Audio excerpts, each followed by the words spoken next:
It is 2025, September 30th, approximately 1:45 p.m. And we're going to be looking at Chapter 2, Endowment and Foot, which is just, okay, so Chapter 2 is about subgroups.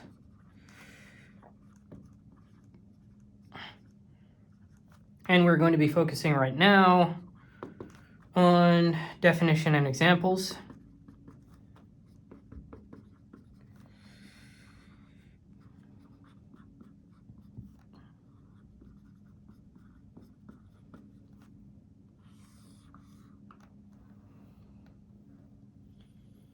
So the systematic study of subgroups, it emerged, okay, so let's start this off with some historical context, okay? So the systematic study of subgroups emerged in the mid-19th century as group theory itself was crystallizing. So Évariste Galois, which I guess I don't need to write that. I mean, you can look at math history in my lectures and other textbooks and stuff like that to see that it's more astutely. I'm just sort of starting it off as a conversation to sort of give us the context in which we're going to be playing in, okay? So Évariste Galois lived from around 1811 to 1832, died quite young. First recognized that understanding groups of permutations requires analyzing their smaller building blocks. His 1832 memoir, written just before his death, implicitly used the idea of subgroups when studying stabilizers of sets of roots of equations. So, and then there's this other figure to keep in mind, which is Arthur Cayley, who lived between 1821 and 1895. In his 1854 memoir on the theory of groups, not long after, so about 22 years after the memoir of Galois, memoir on the theory of groups gave one of the first modern definitions of a finite group. He used subgroup language to describe how permutation groups contain smaller structural pieces, okay? So, 1 second, I gotta make a note of something real quick.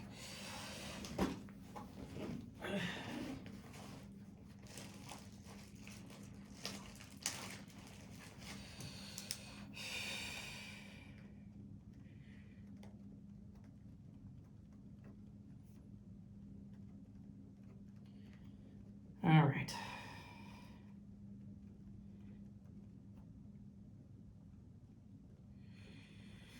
All right. So, yeah, he used subgroup language to describe how permutation groups contained smaller structural pieces.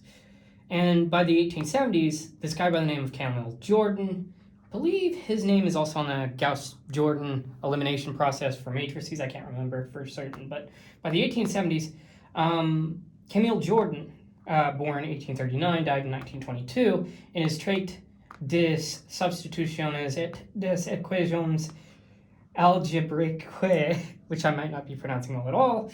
It was written in 1870, developed a systematic study of subgroups, especially normal subgroups, and the classification of permutation groups. So, finally, Walther von Dijk, who lived from 1856 to 1934, formalized the group axioms in 1882, making the notion of subgroup precise in the sense used today. So the idea of subgroups, examining the groups within a group, was central to the birth of group theory itself and remains one of its most fundamental tools. So let's go ahead and look at a proper definition of what a subgroup is. Oops, right after I switched the markers apparently, because this one's just about out.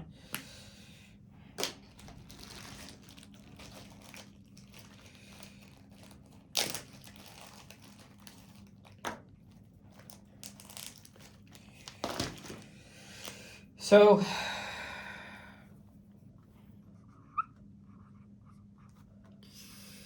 subgroups.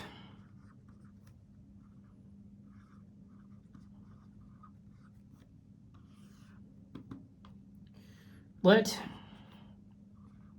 G be a group.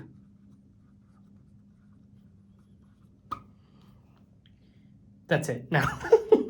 So, a subset H of G is a subgroup of G if 1, H is not equal to the empty set. 2, H is closed under group operation.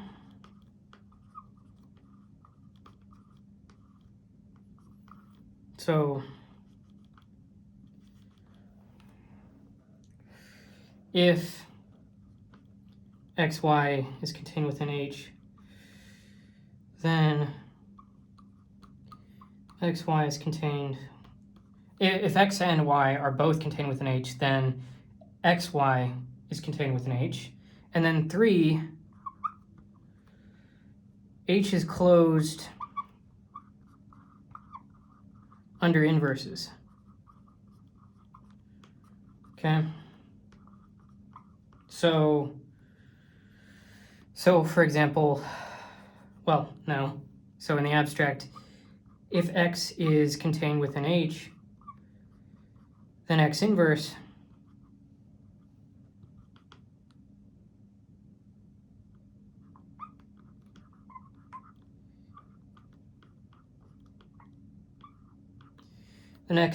is contained within H, right? Okay, now there's more to say on this. Those are the 3 basic tenets, right? So hold on to those. Now let's move on to discussing this a bit more. So if H is a subgroup,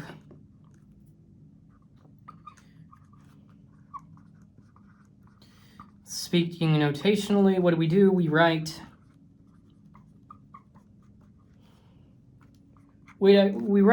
H, and we use the less than or equal to symbol.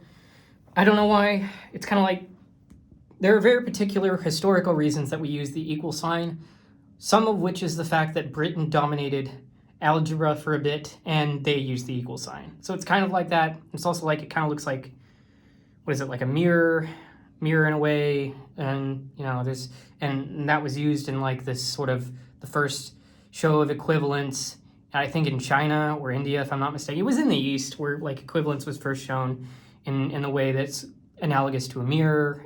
But there's all sorts of reasons. There's probably all sorts of reasons why this symbol, the less than or equal to symbol, is used for saying that that H is a subgroup for G, okay? So suffice to say, that's what we use. We're just gonna hold on to it, okay? Okay, so moving on, if H is not equal to G, we write, so it's kind of like, subsets and all that, proper subsets. So if H is not equal to G, I don't believe there's a phrase of like a proper subgroup, but it is basically a proper subgroup. It is a subgroup where we get rid of that sort of equal sign there at the bottom, and we say, okay, we use the less than sign to say that H is a subgroup, a subgroup that's not equal to G, but still a subgroup of G, okay? So now, because H inherits associativity,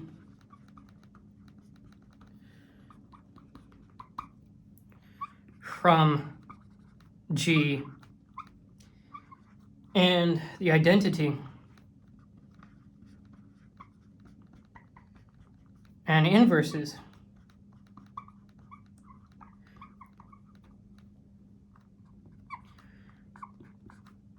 in H coincide with those of G, it follows that H is itself a group under the restricted operation.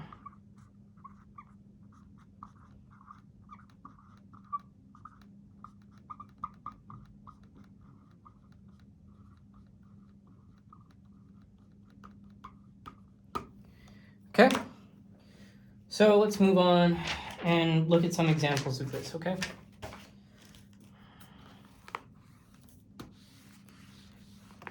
And we might go over some of these, or maybe even all of these in the exercises. I don't know off the top of my head, but I'm not going to go into like fully rigorous, at least for this portion, why these are subgroups. Just,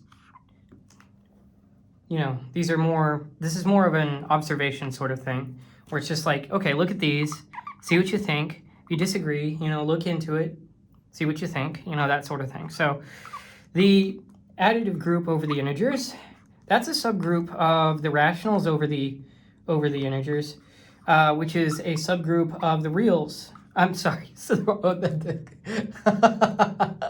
rationals over the integers. Subgroup of addition over the reals. Subgroup of the integers. Oh my gosh. So the additive group over the integers is a subgroup of the rational group over additive group over the rationals, which is a subgroup of the additive group over the reals. Don't know why that was so difficult for me, but there we go. Okay. Okay, and here's the second example. Every group G has a trivial subgroup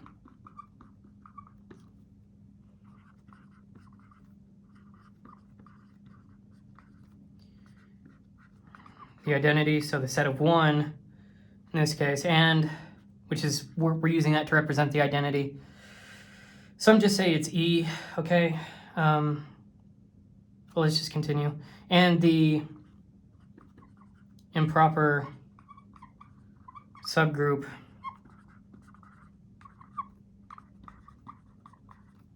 G itself. So every group G has a trivial subgroup, this set containing 1, the identity, and the improper subgroup G itself, okay? Now let's say, okay, let's look at another example. Well, in the dihedral group,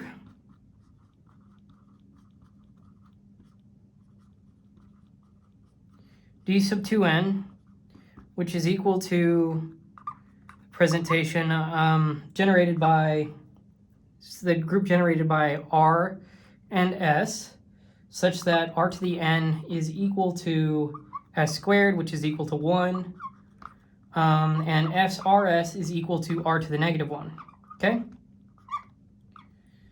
Now, in this dihedral group, the set H, which is equal to the set containing 1, R squared, comma, ellipses, comma, all the way up to R to the n minus 1, is the set of all rotations. All rotations.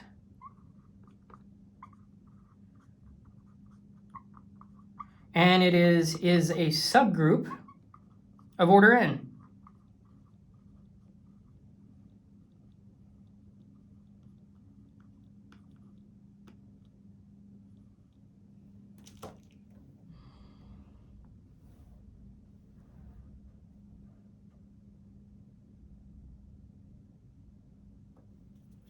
Right?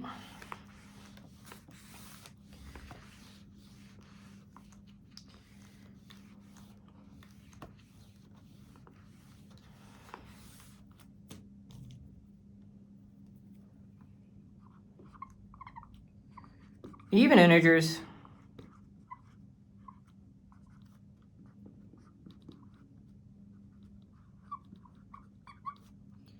to yeah, so this is going to be an interesting thing, isn't it? But we'll get into that. So the even integers, in this case, you know, represented by 2 in the script Z, form a subgroup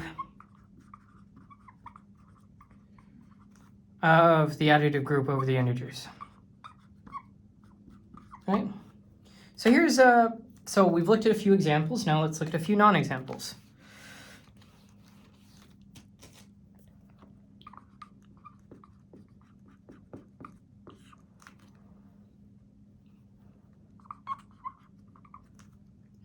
So let's say we have the rationals with the exclusion of 0 under the multiplication operation. Well, that's a group, okay? But It's not a subgroup. It's not a subgroup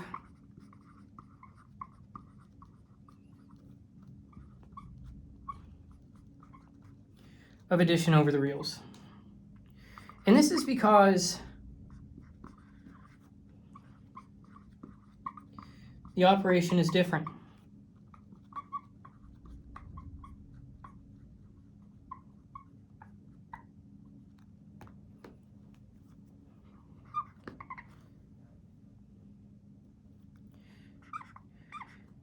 The positive integers under addition is not a subgroup. It's not a subgroup. So, I mean, the positive integers under addition is not a subgroup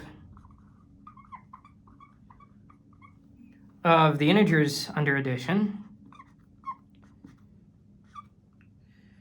because it lacks the identity 0.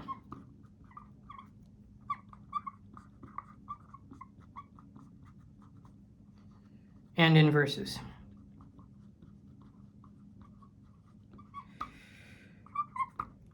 And here's another non-example. D sub 6, the dihedral group with 6 elements, is not a subgroup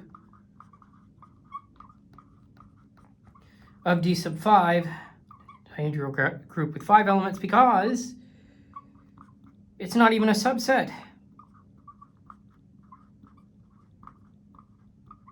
Okay?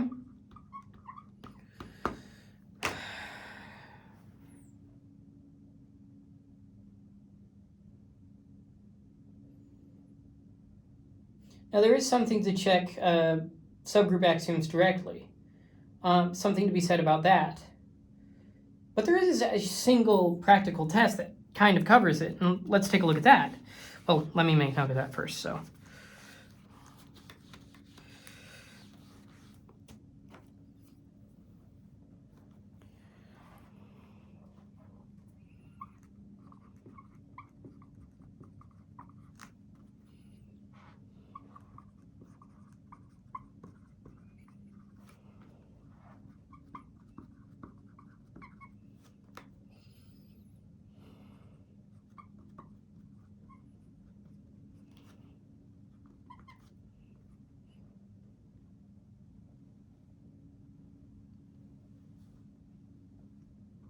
we'll just say it's good work. It's good work. But wait, there's another way. There's a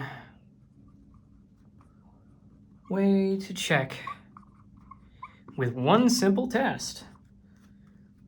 With one single, I'll say single, practical test. Single practical test. This, of course, is,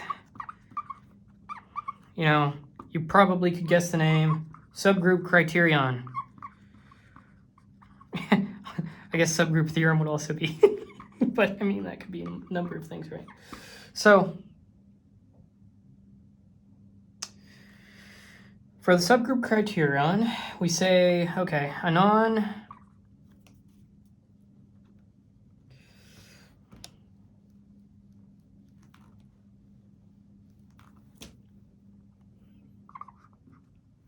non-empty set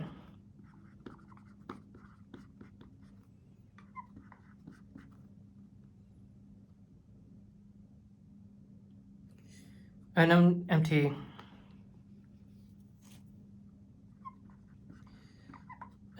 subset H of a group G is a subgroup if and only if for every x and y, I mean to say, contained within H, x, y inverse is contained within H. Now, okay. Something else to be said, if H is finite,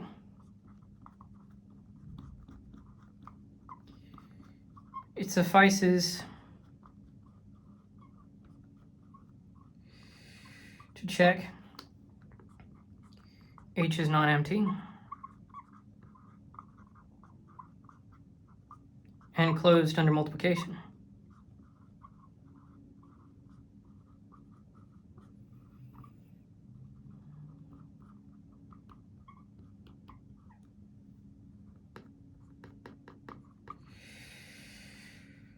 Okay, if H is finite, it suffices to check H is non-empty and closed under multiplication, okay? Now,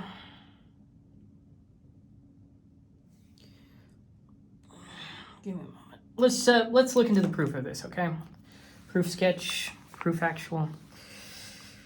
Let's just sketch out a proof. I mean, it'll hold. It'll hold. Okay, so for the proof of this, right, we said if and only if. So we've got to go both ways. First way, if H is a subgroup of G, then H contains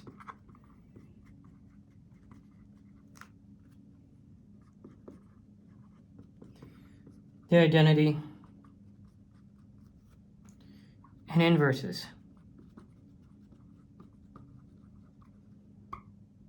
So xy to the negative 1 is contained within H when x and y are within H, or elements within H.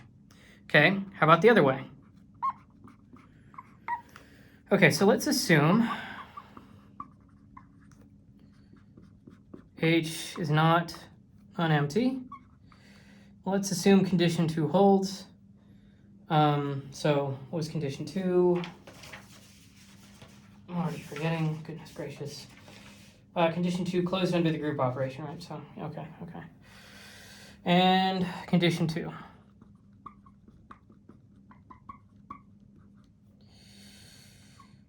So choose x contained within H.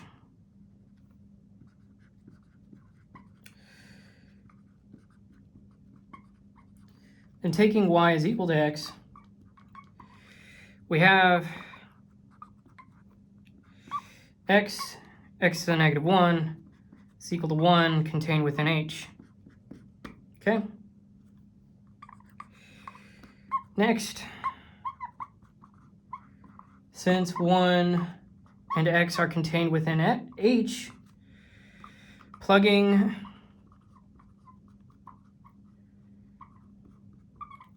into the criterion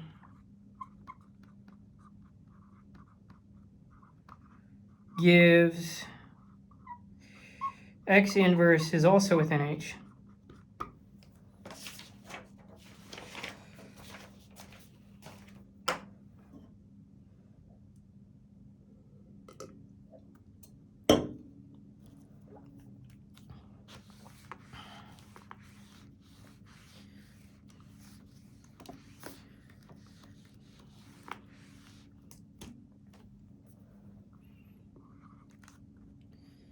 So for arbitrary, yeah, that's right, the bullet points are coming back.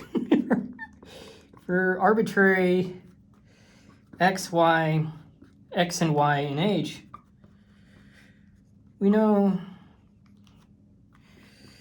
the inverse of y is also contained within H.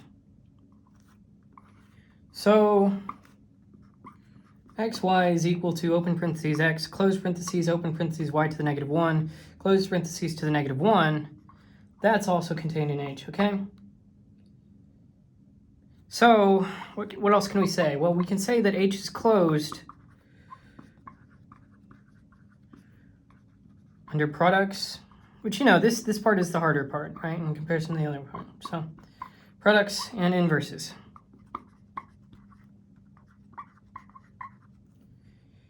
So we can say, H is a subgroup of G. Okay, now for finite H,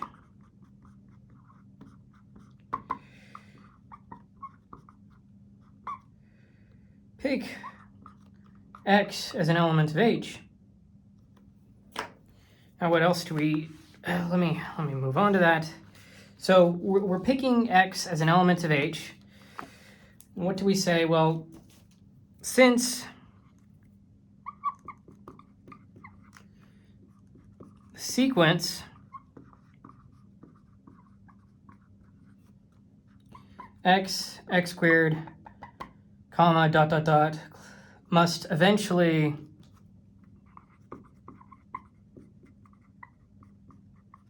repeat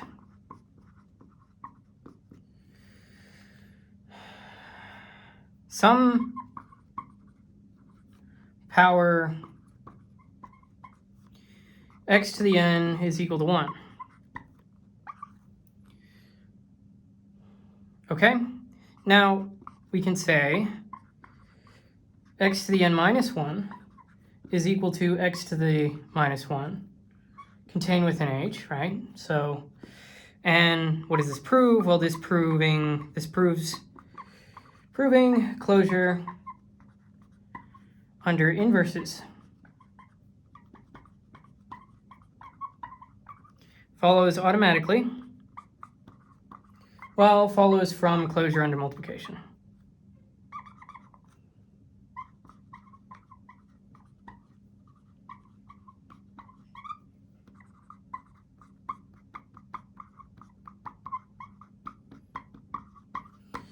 All right. So that's it for section 2.1. Yeah, I think I'll put 2.2 in the same video.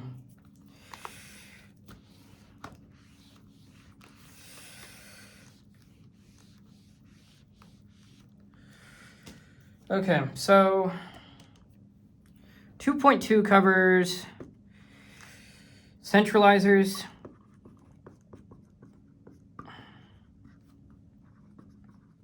normalizers, stabilizers, like I was mentioning earlier, all of these izers. It's like Dr. Doofenshmirtz and naders in a way. And kernels, which, is kind of, this kernels part kind of throws that off course, but that's fine. Okay, so for historical context, the concepts of centralizers, normalizers, and centers, those all arose naturally in the 19th century as group theory matured and mathematicians sought to describe how elements and subsets interact within larger groups. So, for instance, Arthur Cayley, who lived from 1821 to 1895, in the 1850s recognized that one could study the structure of groups by analyzing how elements commute. His 1854 paper introduced the modern framework for permutation groups where centralizers and normalizers implicitly appear. So kind of like how calculus sort of implicitly appears in Isaac Newton's Principia Mathematica, but it's like the notation and stuff like that, which we would later use, which is dominated by Leibniz's stuff, it doesn't happen until much later. It's kind of like that. And so another instance, another historical face to match up to this is Camille Jordan, who we mentioned earlier, lived from 1839 to 1922, and his Trait des substitutions et des équations algébriques in 1870 gave systematic treatment of subgroups defined by stabilizing subsets of a permutation group, and this foreshadows the general notions of normalizers and stabilizers. And another man by the name of Walther von Dyck, who lived between 1856 and 1934, in 1882, formalized abstract group axioms. So this is, we're still in, like, I think, the imperial British zenith while all this is happening, back whenever the British Empire used to rule the world. Back whenever the British used to rule the world, we're still talking about it today. So in 1882, formalized abstract group axioms, making precise the definitions of subgroup families as the center. So the center Z of G, some group G there, and centralizer C sub G of A. Now, the idea of a group action was explicitly developed by the end of the 19th century and connected stabilizers and kernels to centralizers and normalizers, showing all are special cases of subgroup constructions via actions. By the early 20th century, these duals were standard, yes. They reveal how subgroups interlock, how symmetry is preserved, and how quotient constructions arise. And so let's start us off with a definition on centralizers to begin with. So a centralizer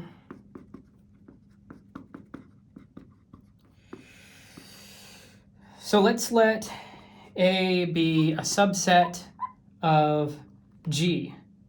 Now, the centralizer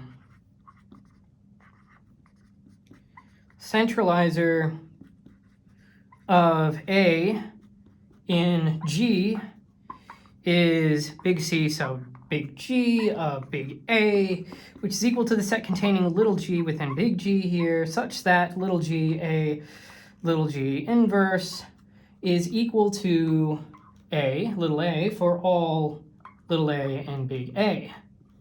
So equivalently, what can we say?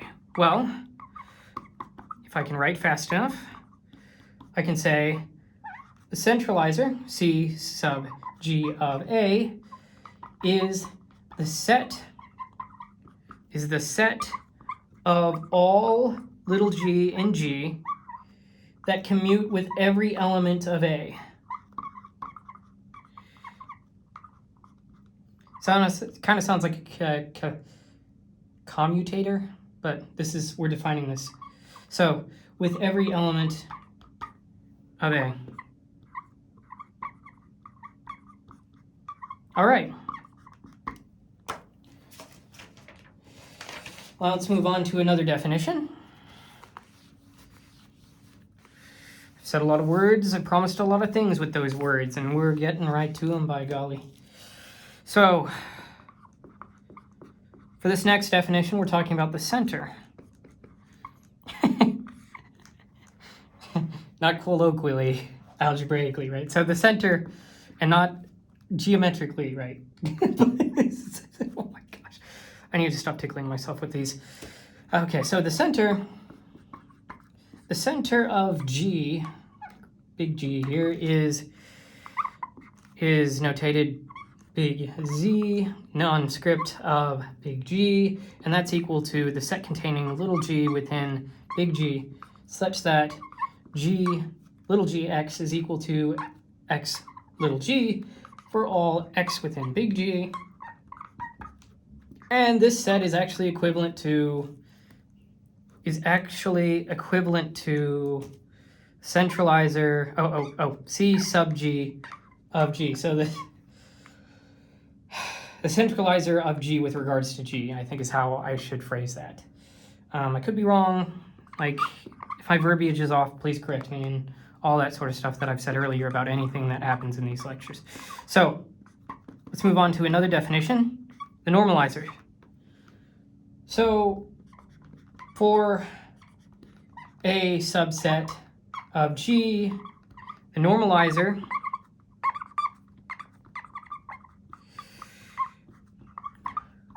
of A in G, that's a better way of putting it. Yeah. So this is a stabilizer of G and G. So this is a normalizer of A and G, and that is n sub G of A, which is equal to the set containing little g within big G, such that little g A, big A, G inverse is equal to A. Okay, the inverse of G. So little g A inverse of little g, that itself is equal to the set A. And it is the largest subgroup of G in which A is normal.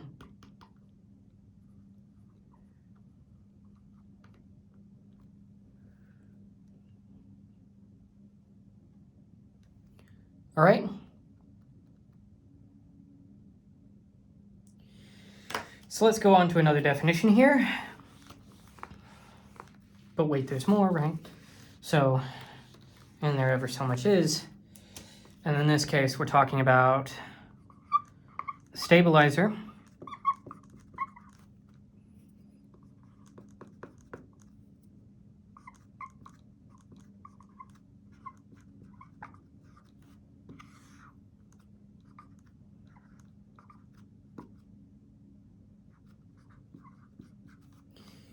Let G act on a set X and fix little x contained within big X. Now, the stabilizer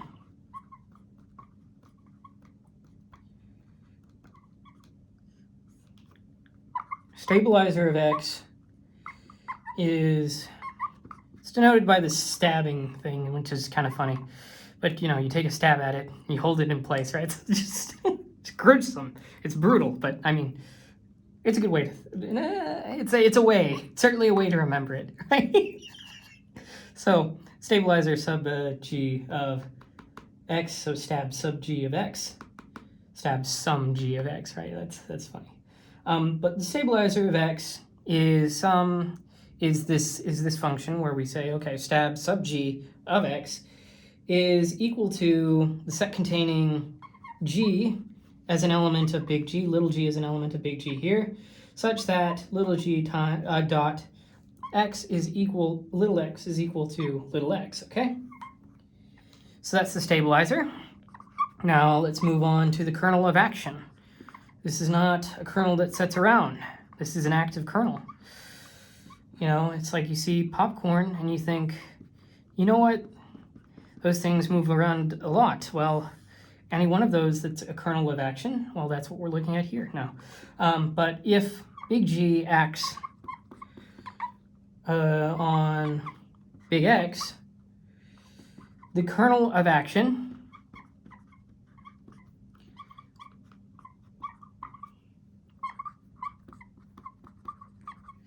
is equal to the set containing little g within big G, such that G little g dot x is equal to x for all x little x contained within the set x big X. So it is the, and you know, we've talked about this before, it's the preimage of the identity. Well, it's also the largest subgroup of G acting, and this part should come as no surprise when you take that into consideration. It's the largest subgroup of G acting trivially on big X, the set X. Okay? So, it's supposed to be a bit bigger, I guess. What else can we say?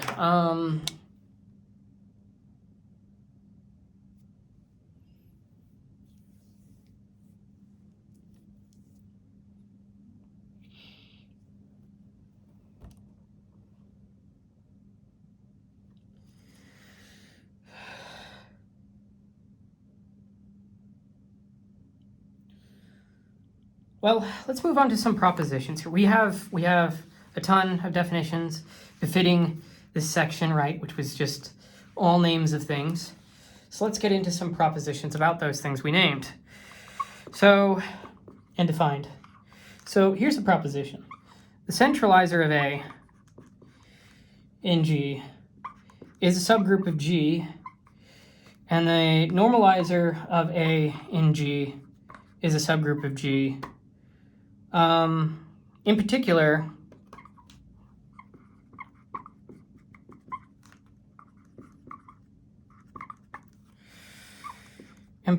the center of G is also a subgroup of G. So, what would be the proof of this? Well, for one thing, the identity element is contained within the centralizer of A and G. Now, if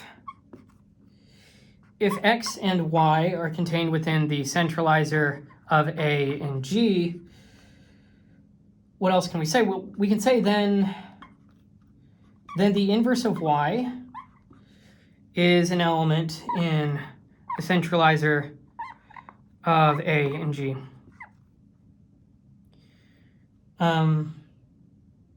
This is because y to the negative 1, the inverse of y, that's equal to A. This implies A is equal to the inverse of y, A, y. Furthermore,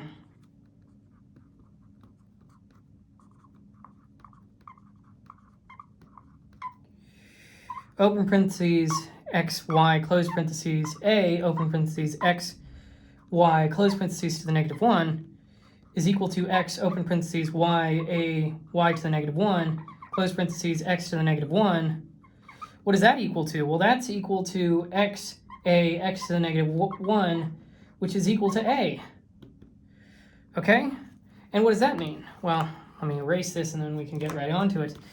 But you can probably guess by the time I get there, right?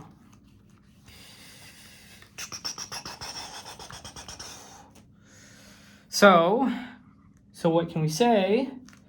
Well, we can say xy is contained within the centralizer of A and G. Ergo, therefore, the centralizer of A and G is a subgroup. It's a subgroup of G. Now, I'm not going to go too far into it. We might go into it for the exercises, but the same reasoning with conjugation of A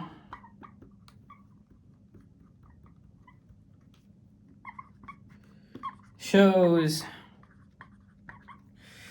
the normalizer of A in G is also a subgroup of G. And since the center of G is equal to the centralizer of G in G, the claim for the center follows, which was that it's a subset of G.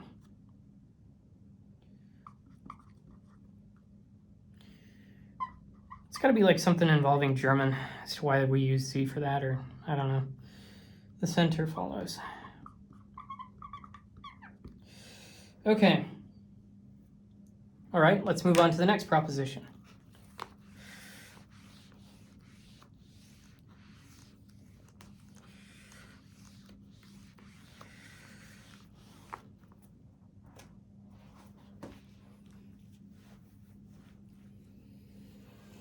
All right, I gotta stretch it. Whew.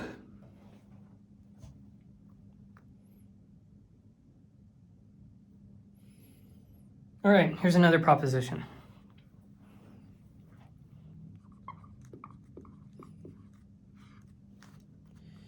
If G acts on a set X, and little x is contained within big X, then the stabilizer of X in G is also a subgroup of G. Moreover, the kernel of action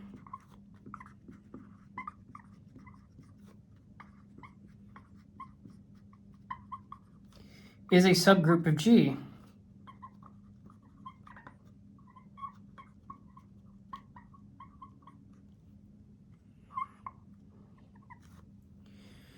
All right, how would we go about proving this?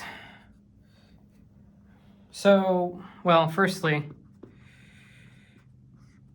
just going to put that line all the way through there because I don't want to write anywhere up there. So first, 1 dot x is equal to x. So So 1 is contained within the stabilizer of x and g, right? Now, if y is contained in the stabilizer of x and g, then x is equal to 1 dot x, which is equal to open parentheses y to the negative 1 y, close parentheses dot x, which is equal to y to the negative 1 dot open parentheses y dot x, close parentheses, which is equal to y to the negative 1 dot x. So what can we say about that? Well, we can say, okay, that means y, the inverse of y is contained within the stabilizer of g with respect to x. Okay, let's move on here in a moment after I erase this.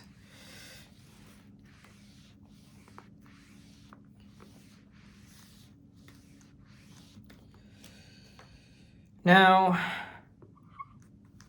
okay, if both x and y are contained within the stabilizer of x and g, then open parentheses xy close parentheses dot x is equal to x dot open parentheses y dot x close parentheses, which is equal to x dot x, which is equal to x.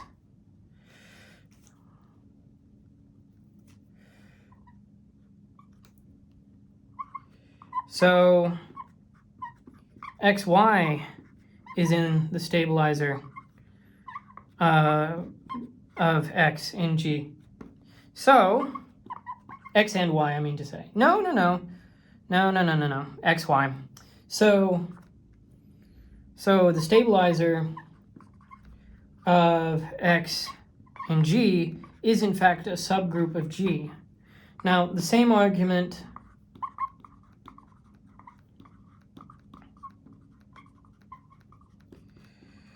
with the action, well, the kernel of action on the action on all little x within the set big X shows the kernel is the subgroup. The kernel is a subgroup.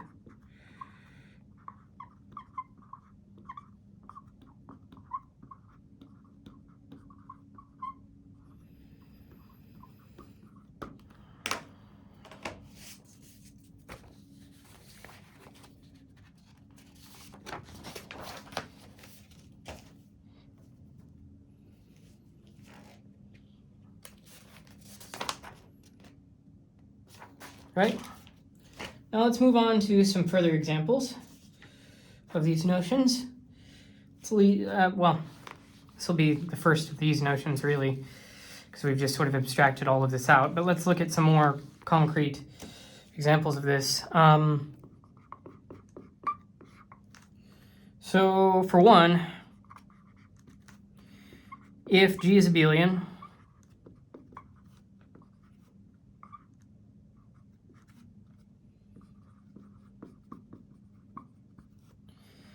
then the centralizer of A in G is equal to the normalizer of A in G, which is equal to G for all A. And the center Z of G is equal to G. Center of G is equal to, yeah, okay. So here's another one. In the dihedral group with 8 elements, D sub 8 here, generated by R and S with the relation R to the fourth is equal to S squared, which is equal to R to the power 4 is equal to S squared, which is equal to 1, and SRS is equal to R to the negative 1. Let's let a, oh, I hope that's an incomplete sentence, but that's fine. Okay, let a be equal to the set containing 1 r squared, r cubed, okay? Now, then what can we say? Well, then we can say that the center of A in the dihedral group with 8 elements, D sub 8, is equal to A, while the normalizer in A with respect to D sub 8, in D sub 8 is equal to D sub 8. Okay? Here's the third example.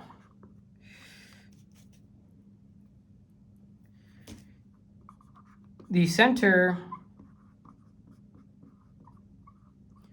of D sub 8 is Z of D sub 8, which is equal to the identity 1 and r squared, the set containing those two, and only those two, 1 and r squared. Here we go. All right, now let me just put a fourth one down here before we go on to the next section.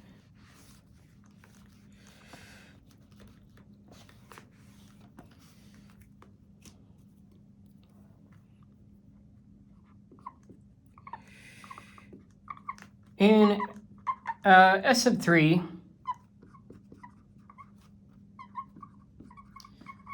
a subgroup A is equal to the set containing 1 and the cycle, well, this open parentheses 1, 2, close parentheses.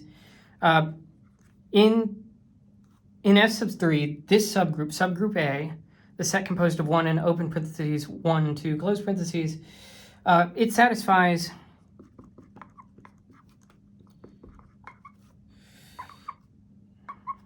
centralizer of A in S sub 3, which is equal to normalizer of A within in S sub 3, which is equal to A. So, which is pretty neat. I'm not gonna lie. Kind of does the whole, it almost does like the whole gambit of what an abelian group is supposed to do without being abelian. Well, actually, maybe we could check that. Not now. I've got to say more things before we run out of time. Okay. All right, so let's go ahead and move on to the next section, which is 2.3. So 2.3 is on cyclic groups and cyclic subgroups. Okay.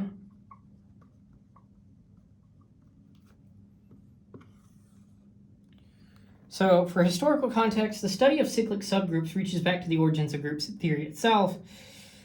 So Carl Friedrich Gauss, who lived from 1777 to 1855, in his Disquisitiones Arithmeticae, published in 1801, proved that the multiplicative group, the integers mod p, where p is prime, the units of that is the residue class. How do I say?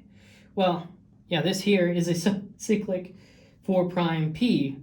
This landmark result made cyclic groups central to number theory.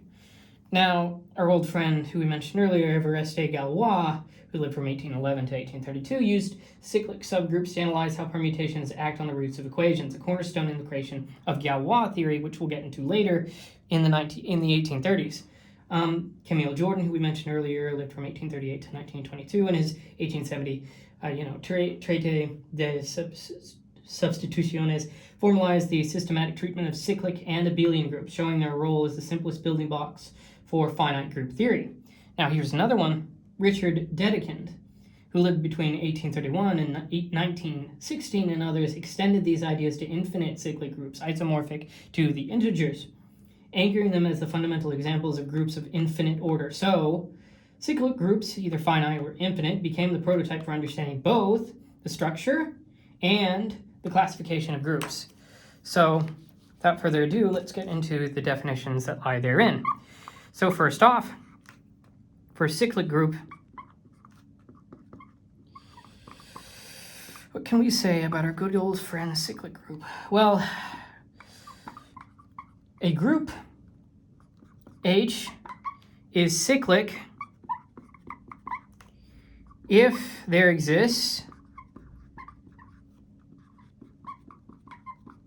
an element x within, well, little x within H such that H is equal to the set, well, is equal to the group generated by X, which is equal to the set containing X to the n, such that n is an integer. Here, X is called, little x is called a generator of H. Now, here's a little note here. If H is written additively,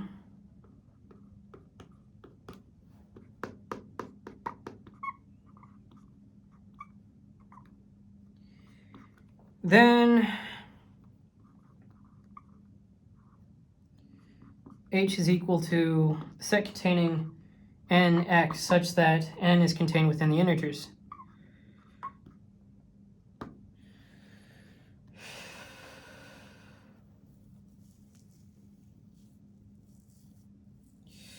Though there's something to be said here. Okay, let me erase this. Ran out of space sometimes a bit too fast in comparison to what I want. But in both notations, either way, cyclic groups are abelian. And we can prove that if we so choose. Which I don't think I'll do right now.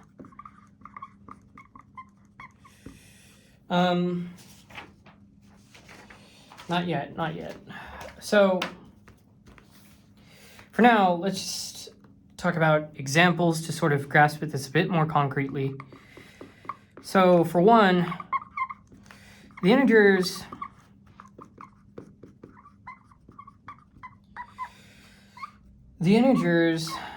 well, this additive group over the integers form an infinite cyclic group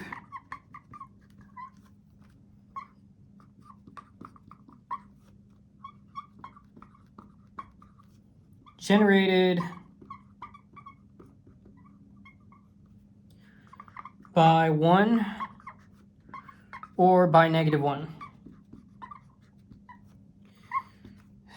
Second example, the subgroup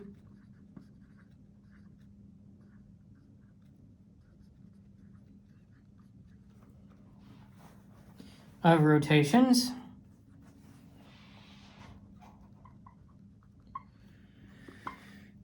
in D sub 2n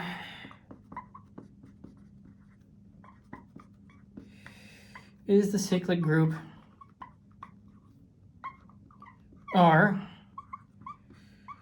of order n. Third, the integers mod n, addition over the integers mod n, is a cyclic group of order n generated by residue class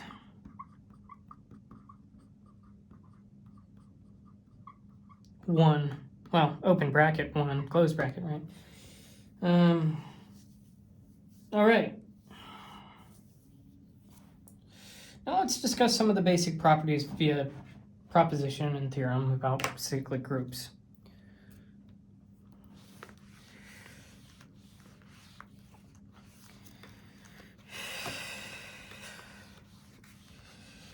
Okay, so let's start with this proposition here. So if H is equal to the group generated by little x, then the order of h is equal to the order of x. In particular,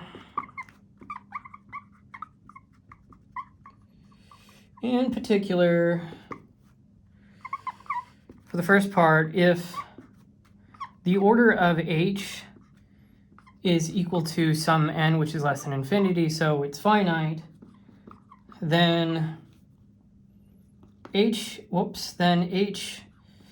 is equal to the set containing 1, x, comma, dot, dot, dot, all the way, well, 1, comma, x, comma, dot, dot, dot. That's actually 4 dots, but that's, just bear with me, all the way up to x to the n minus 1, and x to the n is equal to 1.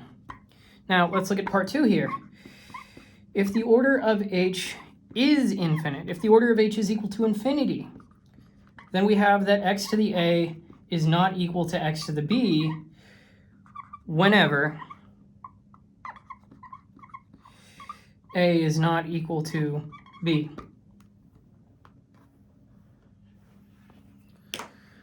All right, now let's look at the proof of this. A proof of this.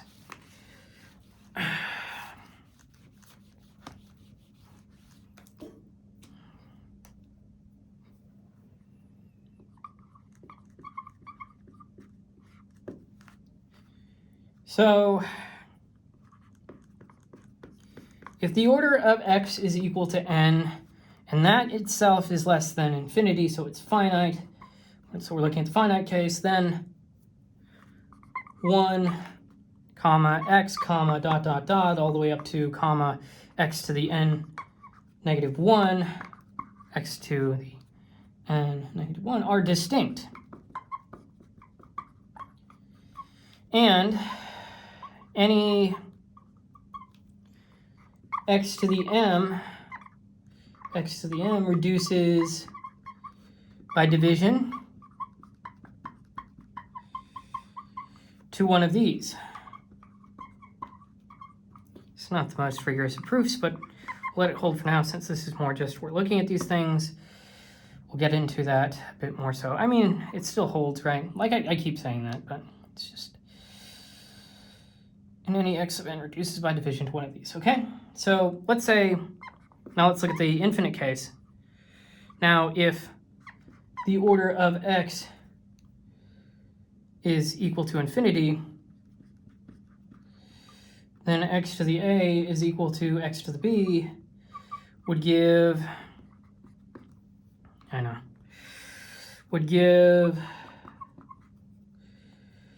x to the a minus b is equal to 1, with a not equal to b, which is a contradiction since that's what we said, so the proposition holds.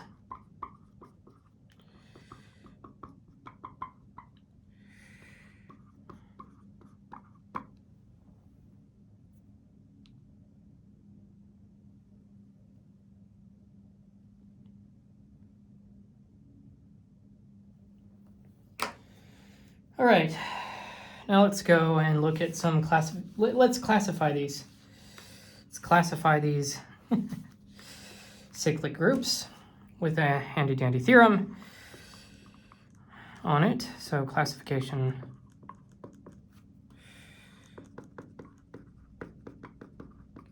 of cyclic groups.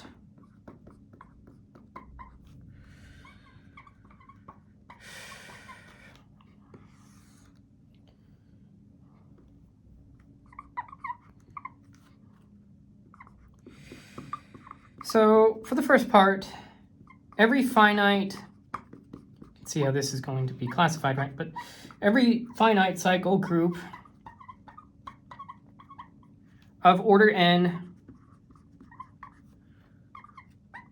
is isomorphic to z mod n, the integers mod n, and for the second part, every infinite cycle group cyclic, oh my gosh. Every finite cyclic group of order n is isomorphic to the integers mod n. Every infinite cyclic group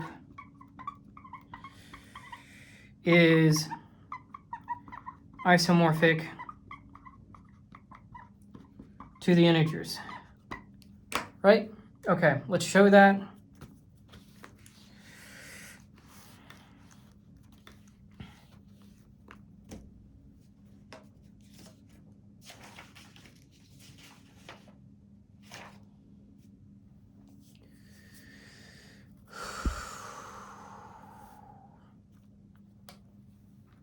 So for the proof, for the first part, start with the first part, of course. Let's let H equal the group generated by little x with the order of x being equal to n. Now, define phi to be a map from the integers mod n to h by phi of the residue class k, which is equal to x to the k. Now, this is a well-defined homomorphism.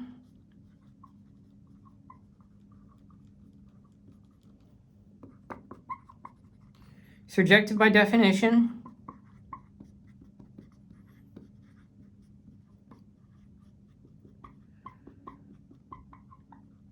And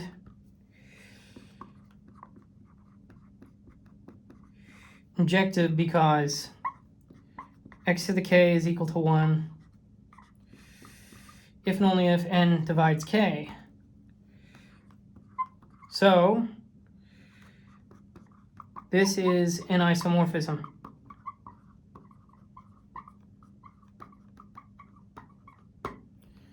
Right? Now let's look at the second case.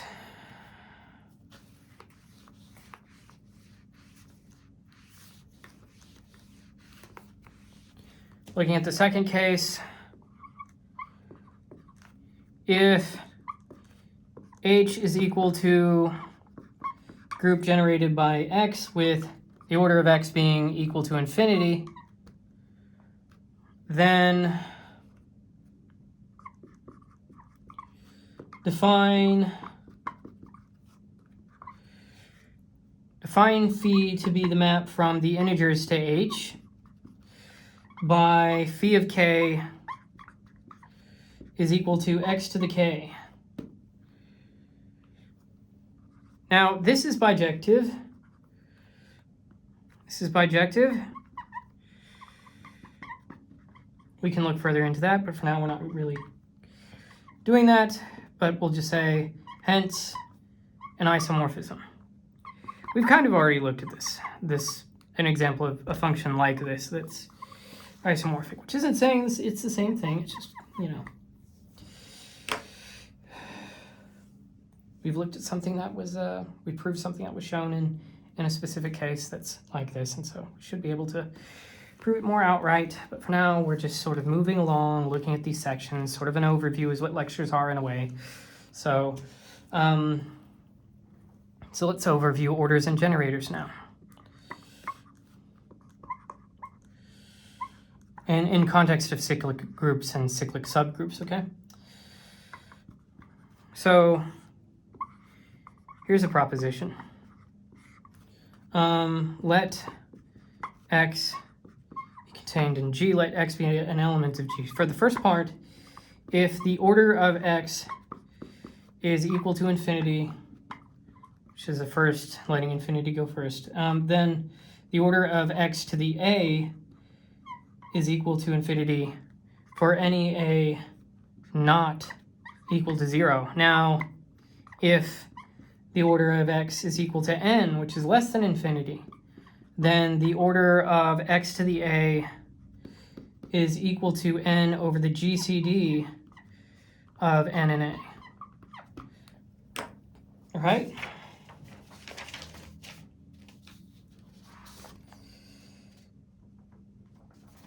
Now we'll look at the proof of this before calling it at least a video for now, and moving into 2.4 and 2.5. So, well, actually there's a little bit more to that, but let's just look at the proof of this for now. So,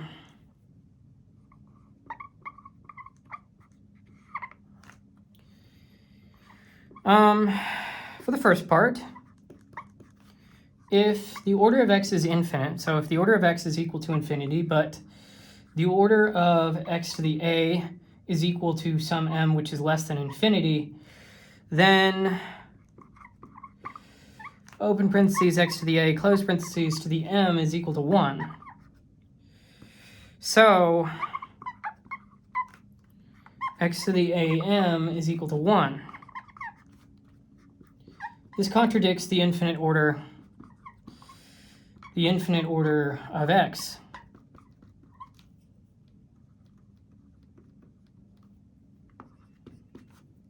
So, you know, what does that leave us to say? But, okay, you win. It's like, you know, the order of x to the a is equal to infinity for any a not equal to 0.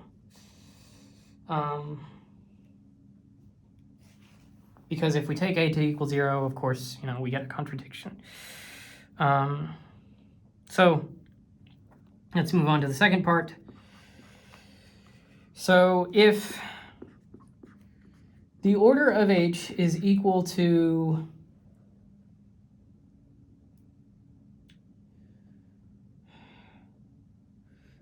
if the order of h is equal, not h, x. If the order of x is equal to n,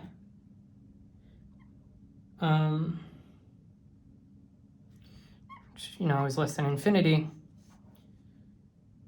then for n is equal to bd and a is equal to cd, with d being equal to the GCD of n and a,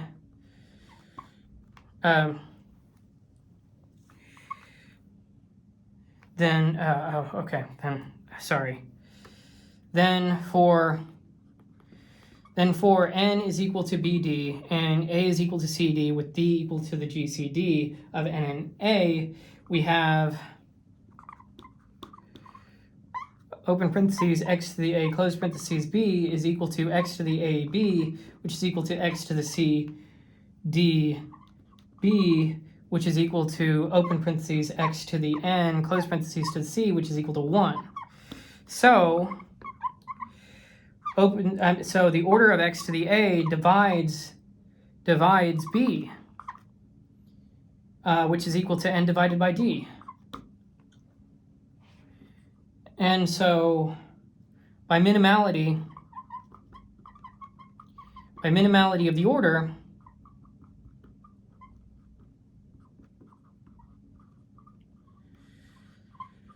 the order of x to the a is equal to n divided by d. Okay, QED. Now let's move on to a proposition here.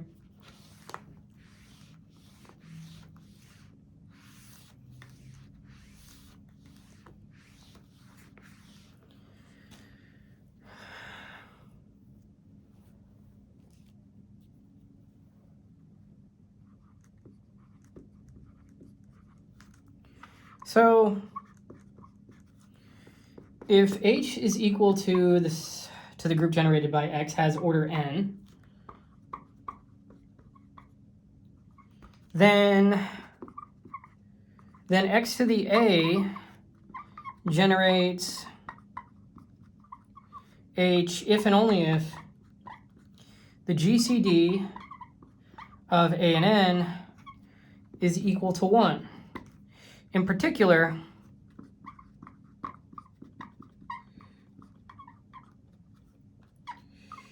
H has phi of n generators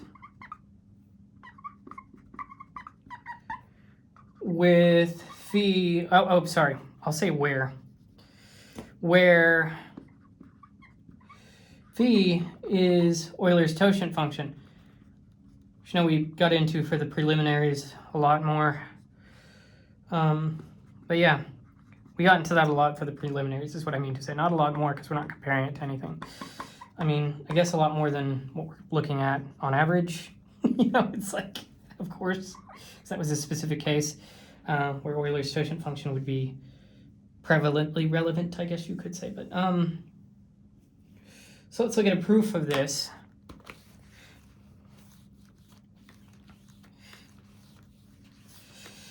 So from the previous proposition,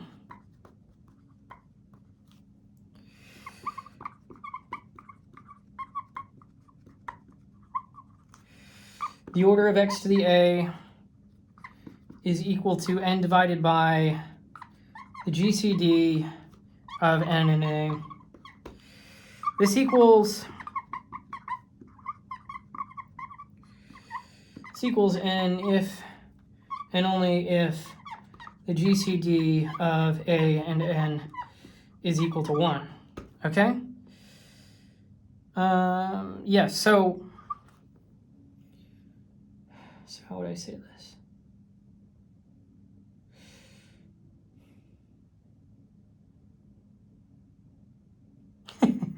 So, well, I'll just give this over to the number theory. So phi of n then follows from number theory, which is this condition, which connects directly to number theory, which is kind of contained in algebra in a way, but it's more like, how would I say this? Algebra looks at structures, number theory, of course, looks at numbers, and it's like, well, I won't say too much on that, though. Because we've got to move on. We've got to move, man. We've got to move. We've got to get to S, to Moz. But in this case, we've got to finish this section. Subgroup structures. Let's look at theorem and some examples on this. Subgroup structure itself. So let's say theorem. Okay, every subgroup of a cyclic group is cyclic. More precisely,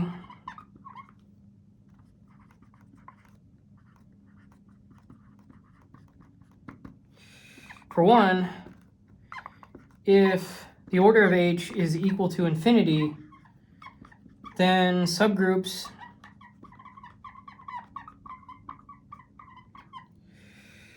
of H are precisely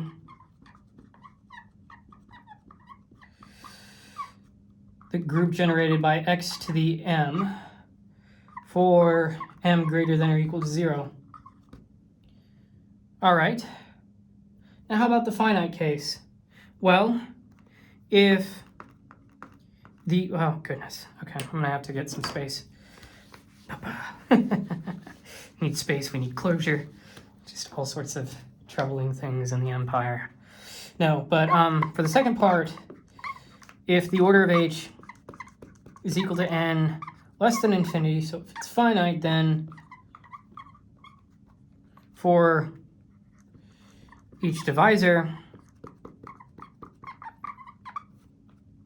d of n, there exists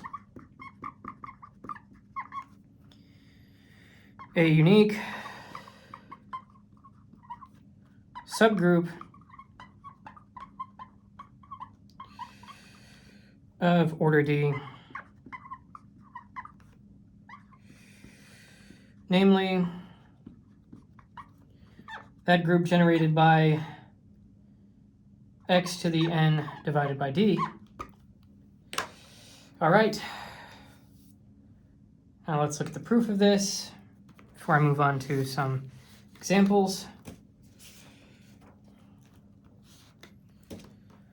So, a proof. Here's a proof. Well, if big K here is a subgroup of the group generated by X, then big K is equal to the group generated by X to the M, where M is, I need to come up with a better shorthand because my shorthand for with and where are the same. Let's say this. With where M is the smallest positive integer,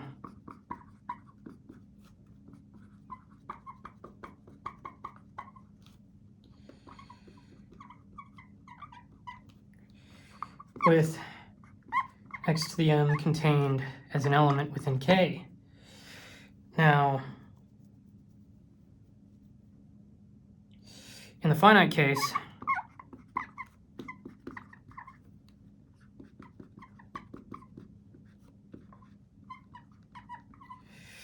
order considerations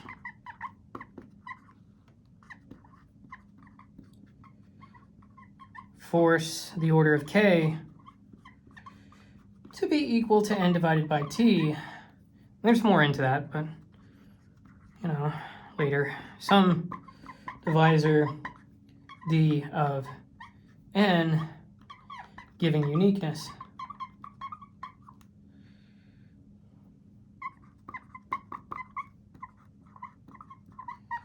Now, in the infinite case,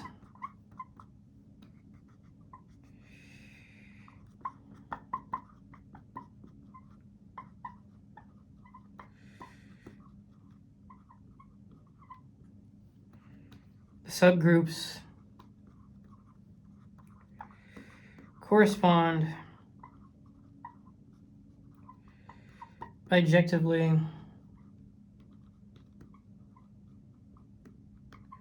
to multiples of x. That is,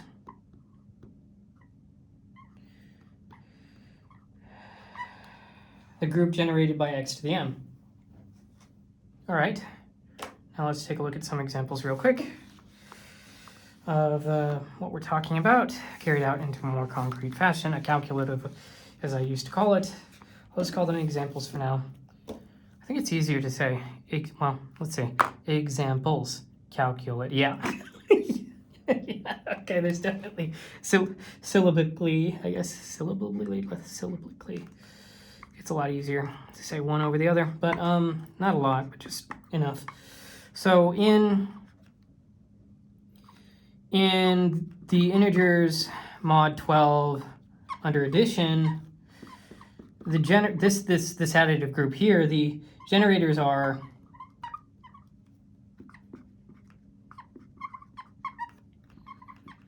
the residue class containing 1, well, the residue class 1, residue class 5, you know, it's like all the things that are prime to it contained within it. So 7, the residue class 7, and the residue class 11. And this is directly because, well, since it's the same thing as because the GCD of any given A in here is equal to 12, yeah, for these A. Right, so here's another example. In the dihedral group with 8 elements, D sub 8, the subgroup generated by R is equal to the set containing 1, R, R squared, R cubed. This is cyclic of order 4. But the dihedral group with 8 elements is itself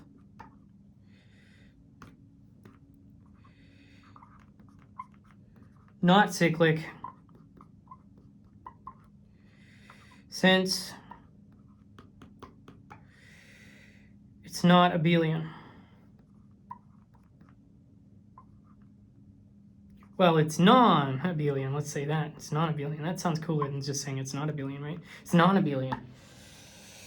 Okay, now let's look at a... Let me just erase this and put one last example before we close off, and then, you know, back up with 2.4 and 2.5.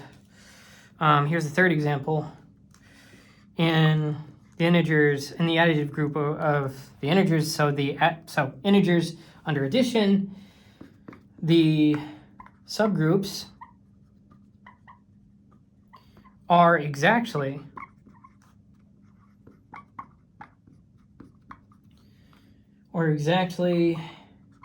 m integers. So, like, you know, the evens were 2, see? So, for m greater than or equal to 0, with each being cyclic. All right, so that does it for section 2.3. That does it for this one. We'll move on to sections 2.4 and 2.5 here in a bit. All right.